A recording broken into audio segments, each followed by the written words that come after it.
কোনোবাই বেয়া ভাবিলে আপত্তি নকৰিব, কাৰণ এজন ব্যক্তিক কেতিয়াও সকলোৱে ভাল পাব নোৱাৰে।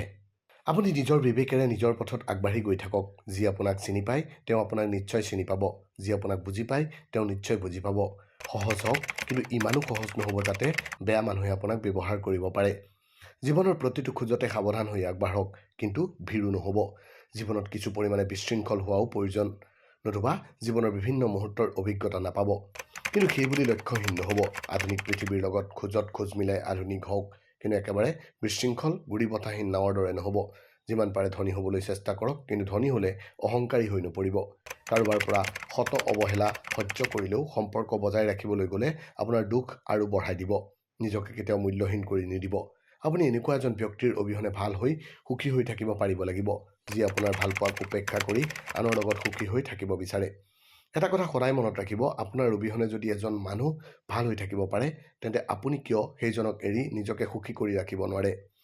তেওঁ যেতিয়া আপোনাৰ মৰম আদৰক গুৰুত্ব নিদি আনৰ প্ৰেমত ভালে থাকিব দিয়ক। তেনেদৰে মনৰ পৰা উপলব্ধি কৰক যে আপুনিও এগৰাকী মানুহ, আপোনাৰো এখন হৃদয় আছে। নিজকে ভাল পাবলৈ শিকক, নিজকে সময় দিয়ক। আপোনাৰ জীৱনলৈ এনেকুৱা এটা সময় আহিব যে আপুনি নিজকে ভাল পাবলৈ শিকিব, আপুনি ভাল হৈ থাকিব পাৰিব। কাৰোবাৰ মিছা সংগতকৈ অকলে থকাই ভাল, নিজক সময় দিয়াই ভাল। ই কেতিয়াও আপোনাক দুখ নিদিয়ে। ভালদৰে জীয়াই থাকিবলৈ শিকক, নিজৰ প্ৰেমত পৰক।